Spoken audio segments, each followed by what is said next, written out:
Hello guys, welcome to our channel Anand academy. நம்ம இன்னைக்கு இலக்கணம் கிளாஸ் குரூப் 4க்கான தமிழ் இலக்கணம் பார்த்துக்கிட்டு இருக்கோம். அதில் வந்து நம்ம ஆல்ரெடி வந்து இலத்து இலக்கணம் ஃபுல்லாக முடிச்சிட்டோம். அதோட வீடியோஸோட லிங்க் நான் வந்து டிஸ்கிரிப்ஷனில் தரேன், மறக்காமல் பார்த்துருங்க. இப்போ நெக்ஸ்ட்டு இலக்கணம் 5 வகை இதில் வந்துட்டு இப்போ நெக்ஸ்ட்டு நம்ம சொல் இலக்கணம் பார்க்க போகிறோம். ஸோ ஃபஸ்ட்டு பாருங்கள், ஒரு எழுத்து தனித்தும் ஒன்றிற்கும் மேற்பட்ட எழுத்துக்கள் தொடர்ந்து வந்து பொருள் தருவதை வந்து நம்ம என்னன்னு சொல்கிறோம் அப்படின்னா சொல் அப்படின்னு சொல்கிறோம். ஒரு எழுத்து அப்படின்னா இப்போ பூன்னு சொல்லி ஒரு இடத்துல இருக்கு இல்லையா, இப்போ இந்த பூ அப்படின்னு வர்றது இது ஒரே ஒரு எழுத்து தான், பட் ஆனால் இது வந்து பொருள் தருது இல்லையா, ஸோ அதனால இது ஒரு சொல்லுன்னு நம்ம சொல்லுவோம். ஒரு எழுத்து தனித்தும் ஒன்றிற்கும் மேற்பட்ட எழுத்துக்கள் தொடர்ந்து, அதாவது இப்போ கல், இது ஒன்றுக்கு மேற்பட்ட எழுத்து சேர்ந்து வந்து பொருள் தருது இல்லையா, கல் அப்படின்ற ஒரு பொருள் தர்றதுனால இதை ரெண்டு என்ன நம்ம சொல்கிறோம் அப்படின்னா சொல் சொல்கிறோம். இப்போ இந்த சொல்லுக்கு வேறு பேர்கள் பாருங்க. சொல்ல வந்து மொழின்னு சொல்லலாம், பதம் சொல்லலாம், கிளவி அப்படின்னு சொல்லலாம். இதெல்லாம் சொல்லினோட வேறு பேர்களா நம்மளுக்கு இருக்கு. இப்போ ஒரு சொல்லுனா என்னன்னு புரியுதா, ஒரு எழுத்து தனித்து, அதாவது இப்போ இந்த பூன்ற ஒரு எழுத்து வந்து நம்மளுக்கு தனித்து வந்திருக்கு. ஸோ இதுவும் சொல்லுதான், பொருள் தரணும். பொருள் தரலைன்னா அது வந்து சொல் கிடையாது. அதே மாதிரி ஒன்றுக்கும் மேற்பட்ட எழுத்து கல் அப்படின்னு நம்ம பார்க்கும்போது இதுவும் நம்மளுக்கு பொருள் தரனால இதை சொல்லுன்னு சொல்றோம். மொழியின் சொல்லோட வேறு பேர்கள் பார்த்தோம் அப்படின்னா மொழி, பதம், கிளவி, இதெல்லாமே சொல்லோட வேறு பேர்களா இருக்கு. இப்போ இந்த சொல்லே வந்துட்டு நம்மளுக்கு 2 வகையா பிரியுது, இலக்கண வகை சொற்களும் இலக்கிய வகை சொற்களும். சரியா, இலக்கணம் இலக்கிய வகை சொற்களாம். இது ஒவ்வொன்றும் 4 வகைப்படு. அதில் பார்க்கும்போது இலக்கண வகைப்படி சொற்களை வந்து 4ஆக பிரிக்கிறோம். பெயர்ச்சொல், வினைச்சொல், இடைச்சொல், உரிச்சொல்னு பிரிக்கிறோம். இலக்கிய வகைப்படி இயற்சொல், திரிசொல், திசைச்சொல், வடச்சொல் அப்படின்னு சொல்லிட்டு இது எல்லாமே 4 பிரிக்கிறோம். சரியா, இப்போ ஃபர்ஸ்ட் இலக்கிய வகை சொற்கள்லாம் நம்ம பார்த்துருவோம். அதுல இயற்சொல்ல வந்துட்டு நம்ம பார்க்கறதுல இதுல பாருங்க, இயற்சொல் அப்படின்னா எளிதில் பொருள் விளங்க வகையில் அமைந்த சொற்களெல்லாம் இயற்சொல் அப்படின்னு சொல்றோம். சரியா, இலக்கியத்துல எளிதா பொருள் விளங்கக்கூடிய எல்லா சொல்லையுமே நம்ம இயற்சொல்னு சொல்றோம். அதுவும் 4 வகைப்படும். அதை வந்து பாருங்க, பெயர் இயற்சொல், வினை இயற்சொல், இடை இயற்சொல், உரி இயற்சொல் அப்படின்னு சொல்லிட்டு இதுவும் 4ஆ வகைப்படுது. அதாவது பெயர் பொன், மண், இது வந்து ஈஸியா எல்லாருக்கும் புரியுதா. அதே மாதிரி வினையில வர புரிதல், அதாவது வந்தான், நடந்தான், அது ஒரு வினை, ஒரு செயல். அடுத்து வந்து இடைனா அவனை, அவனால், ஒரு இடையில வரக்கூடிய சொல். அதே மாதிரி உரினா மாநகர் அப்படி, இதுல உரிச்சொல் வந்து மா, புரியுதா. அப்போ இயற்சொல்னா எளிதில் பொருள் விளங்கக்கூடிய வகையில இருக்க எல்லா சொல்லையும் நம்ம என்ன சொல்லுவோம்னா இயற் சொல் அப்படின்னு நம்ம சொல்றோம். இது வந்து 4 வகைப்படும், பெயர், வினை, இடை, உரி அப்படின்னு சொல்லிட்டு. ஓகே, இப்போ நெக்ஸ்ட் பாருங்க. நெக்ஸ்ட் வந்து திரிசொல், அதாவது கற்றோருக்கு மட்டுமே விளங்குவதாக இலக்கியங்கள் பயின்று வருவது வந்து என்ன அப்படின்னா நம்மளுக்கு திரிசொல் அப்படின்னு வரும். சரியா, கற்றோர்களுக்கு மட்டுமே, அதாவது அந்த நம்ம இயற்சொல்னா எல்லாருக்குமே புரியும், இந்த திரிசொல் வந்து கற்றோருக்கு மட்டும்தான் புரியும். இதுவும் 4 வகைப்படும், பெயர் திரிசொல், வினை இடை திரிசொல், இடை திரிசொல், உரி திரிசொல். இதில் பார்த்தோம்னா அழுவம், வங்கம், இது வந்து அழுவம் வங்கம்னா நம்மளுக்கு கப்பலை குறிக்கும். ஸோ இது பொருள் தெரிஞ்சிருந்தா மட்டும்தான் அவங்களால அதை சொல்ல முடியும். அதே மாதிரி இயம்பினான், பயின்றான், இயம்பினான்னா சொல்றது, பயின்றானா ஏதோ ஒன்றை வந்து அவன் என்ன பண்ணியிருக்கான், கத்துட்டு இருக்கான். ஸோ இதுக்குமே என்ன சொல்றோம் அப்படின்னா நம்மளுக்கு கற்றிருந்தா மட்டும்தான் அதுக்கு மீனிங் தெரியும். அடுத்து மான, அண்ணன், அதே மாதிரி கூர், களி, இதெல்லாமே வந்துட்டு திரிசொல் வகையில நம்மளுக்கு வரும். ஓகே, நெக்ஸ்ட் பாருங்க, ஒரு பொருள் குறித்த பல திரிசொல் இருக்கு, பல பொருள் குறித்த ஒரு திரிசொல் இருக்கு. அதாவது ஒரு பொருள் குறித்தனா இப்ப நம்ம இங்க பார்த்ததுல அழுவம், வங்கம் ரெண்டுக்குமே மீனிங் என்னன்னா கப்பல் தான். அதை தான் இங்க சொல்லியிருக்காங்க. வங்கம், நாவாய், அம்பி, இது எல்லாத்துக்குமே மீனிங் வந்து கப்பல் தான். அதனால இதுதான் ஒரு பொருள் குறித்த, எல்லாத்துக்குமே ஒரே ஒரு பொருள் தான் வரும். அடுத்து பல பொருள் குறித்த ஒரு திரிசொல், அதாவது இப்ப இதழ்னு எடுத்துட்டோம் அப்படின்னா இதுல நிறைய மீனிங் இருக்கும். புவின் இதழை சொல்லலாம், உதடு, கண்ணிமை, பனையேடு, நாளிதழ், இது எல்லாமே நம்மளுக்கு இதழ்ன்ற ஒரு சொல்ல வச்சு இத்தனையும் நம்ம பொருள் எடுத்துக்கலாம். ஓகே, நெக்ஸ்ட் திசைச்சொல். திசை சொல்னா வடமொழி தவிர பிற மொழியிலிருந்து தமிழில் இடம்பெறும் சொற்கள் எல்லாமே நம்மளுக்கு திசை சொல் தான், வடமொழியை தவிர. எடுத்துக்காட்டு சாவி, சன்னல், பண்டிகை, ரயில், இதெல்லாமே நம்ம தமிழ் சொல் கிடையாது, வேறு மொழியிலிருந்து நம்மளுக்கு தமிழில் வந்தது. சரியா? நெக்ஸ்ட்டு வட சொல் பார்த்தோம் அப்படின்னா வடமொழியிலிருந்து தமிழில் இடம்பெறும் சொற்களை வந்து வடச்சொல் அப்படின்னு சொல்கிறோம். இதில் வருடம், மாதம், கமலம், விடம், சக்கரம், இது எல்லாமே நம்மளுக்கு வட சொல் தான். ஓகே, இதில் 2 வகைப்படும். அது தற்சமம், தற்பவம் அப்படின்னு சொல்லி 2 சொல்கிறாங்க. தற்சமம் அப்படின்றது வடமொழியில் இருப்பது போன்றே தமிழில் எழுதுவது. வடமொழியில் இருப்பது போலே தமிழில் எழுது கமலம். இது வந்து வடமொழியிலையும் கமலம் தான். அலங்காரம்ன்றது வடமொழியிலையும் அலங்காரம் தான் தமிழ். இது ரெண்டுமே எப்படின்னா வடமொழியிலையும் தமிழ்லையும் எப்படி எழுதுவாங்க அப்படின்னா சேமா எழுதுறத வந்து தற்சமம் அப்படின்னு நம்மளுக்கு சொல்றாங்க. அடுத்தது தற்பவம். தற்பவம் வந்து லக்ஷ்மி என்பதை லக்குமி எழுதுறது, விஷம் என்பதை வந்து விடம் எழுது, அதை மாற்றி தமிழுக்கு ஏற்ற மாதிரி மாற்றி எழுதுறத தற்பவம் அப்படின்னு சொல்றாங்க. வடமொழியில் இருக்கிறது மாதிரியே தமிழ் எழுதணும், அது தற்சமம். வடமொழியில் இருக்கிறது நம்ம தமிழுக்கு ஏற்ற மாதிரி மாற்றி எழுதுறத வந்து தற்பவம் அப்படின்னு சொல்லலாம். அதை லக்ஷ்மி என்பதை லக்மினும் விஷம் என்பதை விடம் சொல்லிட்டு மாற்றி எழுதுறது. ஓகே, புரிஞ்சிச்சா? இப்போ நெக்ஸ்ட் போகலாமா? நெக்ஸ்ட் பாருங்க. இப்போ நம்ம எல்லாமே இலக்கிய வகை சொற்கள் 4மே பார்த்துட்டோம். இயற்சொல், திரிசொல், திசைச்சொல், வடச்சொல் பார்த்துட்டோம். இப்போ நெக்ஸ்ட் இலக்கண, அதாவது இலக்கண வகைப்படி நம்மளுக்கு பெயர்ச்சொல், வினைச்சொல், இடைச்சொல், உரிச்சொல் இருக்கு. இப்போ அதை பார்க்க போகிறோம். இப்போ பெயர்ச்சொல் பாருங்க, ஒன்றின் பெயரை குறிக்கும் சொல் பெயர் சொல் ஆகும். சரியா? இப்போ பாரதின்றது ஒரு பெயர் சொல், பள்ளின்றது ஒரு பெயர் சொல், காலை அப்படின்றது ஒன்றின் பெயரை குறிக்கிற சொல் வந்து நம்ம என்ன சொல்றோம்னா பெயர் சொல்றோம்னா. இந்த பெயர் சொல் வந்து 6 வகைப்படும். அதில் வந்து பாருங்க, பொருட்பெயர், இடப்பெயர், காலப்பெயர், சினைப்பெயர், பண்பு பெயர், தொழில் பெயர்னு சொல்லிட்டு மொத்தம் எத்தனை வகைப்படும்? 6 வந்து நம்மளுக்கு வகைப்படும். இதில் ஒவ்வொன்றா நம்ம பார்த்தோம் அப்படின்னா பொருட்பெயர்.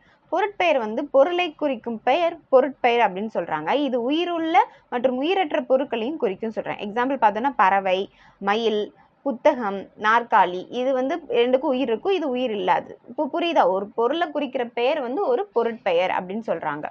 நெக்ஸ்ட் வந்து இடப்பெயர். ஒரு இடத்தின் பெயரை குறிக்கும் பெயர் இடப்பெயர். அதாவது பள்ளி, தெரு, மதுரை, இதெல்லாமே இடத்தை குறிக்கிறதுனால இதை இடப்பெயர் அப்படின்னு சொல்றாங்க. அடுத்து காலப்பெயர். காலத்தை குறிக்கும் பெயர் வந்து நம்மளுக்கு காலப்பெயர். அதாவது நாள், வாரம், சித்திரை, இதெல்லாம் நாட்களை குறிக்கிறது, காலத்தை குறிக்கிறதுனால இதை காலப்பெயர் அப்படின்னு சொல்றாங்க. அடுத்தது சினைப்பெயர். சினைப்பெயர் வந்து பொருளின் உறுப்பை குறிக்கும் பெயர் சினைப்பெயர். அதாவது பொருள்னா இப்போ உடம்புல, நம்ம உடம்புல கண், மூக்கு, செவி, இதெல்லாமே சினை. ஓகே, அது கண், இலை, இலை மரத்தோட ஒரு பார்ட்டு தான் இலை.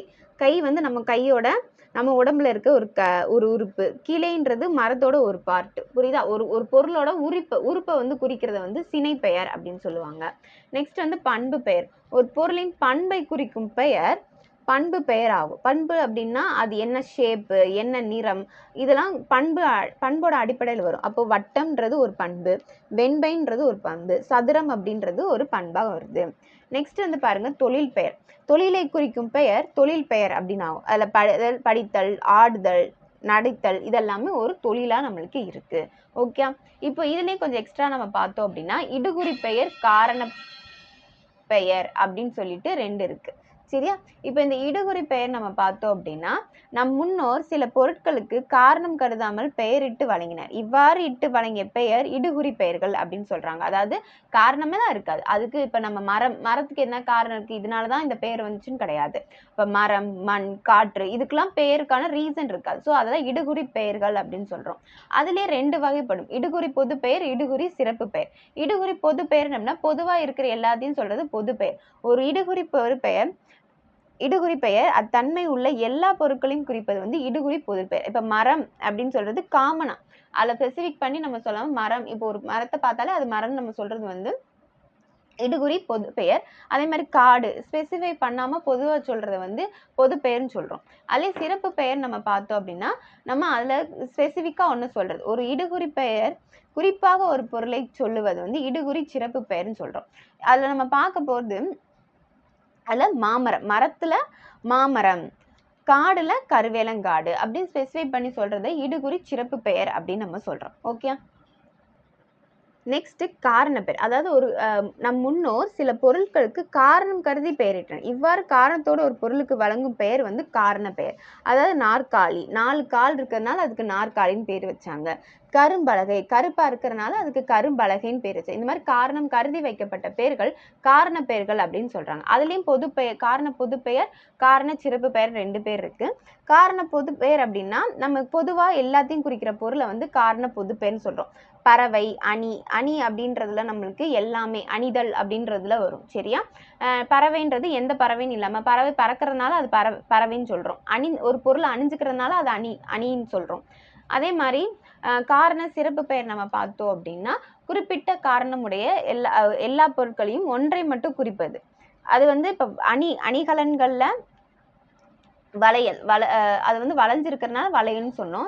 இது வந்து ஒரு ஸ்பெசிஃபை பண்ணி அந்த அணிகலன்ல ஒன்று ஸ்பெசிஃபை பண்ணி சொல்றதுனால இது வளையல் வரும். பறவையில் இது காமனா பறவை, அதில் மரங்கொத்தி பறவைன்னு சொல்லிட்டு ஸ்பெசிஃபை பண்ணி சொல்றது. சரியா? வேற ஒன்றும் இல்லை. பொது பெயர்னா காமனா இருக்க எல்லாத்தையும் சொல்றது. சிறப்பு பெயர்னா அதில் ஒன்று ஸ்பெசிஃபை பண்ணி சொல்றதை வந்து நம்ம சொல்றோம். அடுத்து ஆகுபெயர். ஆகுபெயர் வந்து ஒன்றன் இயற்பெயர் அதனோடு தொடர்புடைய மன்றொற்றுக்கு தொன்று தொட்டு ஆகி வருவது வந்து ஆகுபெயர்னு சொல்றாங்க. சரி, ஒரு இயற்பெயர் அதுக்கு தொடர்பு இல்லாம மற்றொன்றுக்கு தொன்று தொட்டு ஆகி வருது வந்து நம்ம என்ன சொல்றோம்னா ஆகுபெயர் அப்படின்னு சொல்றோம். இந்த ஆகுபெயருமே நம்மளுக்கு 6 வகைப்படும். பொருளாகுபெயர், இடவாகுபெயர், காலவாகுபெயர், சினையாகுபெயர், பண்பாகுபெயர், தொழிலாகுபெயர்னு சொல்லிட்டு மொத்தம் 6 இருக்கு. நம்மளுக்கு தொல்காப்பியர் வந்து ஆகுபெயர் வந்து 7 வகைப்படும் சொல்றாரு. பவனந்தி முனிவர் வந்து 15 வகைப்படும் அப்படின்னு சொல்லி சொல்றாங்க. இது வந்து ஒரு நோட்ஸ் மாதிரி எடுத்துக்கோங்க. நெக்ஸ்ட் அதே மாதிரி நம்ம இப்போ போகிற கிளாஸஸ் எல்லாமே நோட்ஸ் எடுத்து வச்சுக்கோங்க. நோட்ஸ் எடுத்து வச்சு படிக்கும்போது தான் உங்களுக்கு மைண்டில் நல்லா நிற்கும். ஓகே. நெக்ஸ்ட் இப்போ பொருளாகு பெயர் பாருங்க. மல்லிகை சூடினால் அப்படின்னு இருக்கு. மல்லிகை அப்படின்றது ஒரு முழு பொருள். அதன் ஒரு உருபாகிய மலரை குறிக்கிறது. சரியா? இவ்வாறு ஒரு பொருளின் பெயர் அதன் சினையாகிய உறுப்புக்கு ஆகி வருவது பொருளாகு பெயர் அப்படின்னு சொல்றோம். இதை முதலாகு பெயரும் சரி சொல்றாங்க. சரியா? இப்போ மல்லிகை அப்படின்ற அந்த முழு பொருள் வந்து எதை குறிக்குது? அந்த உருபாகிய மலரை குறிக்கிறதுனால வந்து என்ன சொல்றோம்? ஏன்னா மலருன்றது செடியில இருக்க ஒரு உறுப்பு. சரியா? உறுப்பு தானே? அதனால அந்த உறுப்புக்கு ஆகி வர்றதுனால இது பொருளாகு பெயர் அப்படின்னு சொல்றோம். ஏன்னா மல்லிகை அப்படின்றது ஒரு முழு பொருள். அந்த முழு பொருள் வந்து ஒரு செடியில இருக்க மலருன்ற உறுப்புக்கு ஆகி வருவதனால நம்ம இதை என்ன சொல்றோம் அப்படின்னா பொருளாகு பெயர் அப்படின்னு சொல்றோம். இதை முதலாகு பெயர்னு இன்னொன்னு சொல்றாங்க. நெக்ஸ்ட் இடவாகு பெயர். இதுல பாருங்க, கபடி போட்டியில் தமிழ்நாடு வெற்றி பெற்றது.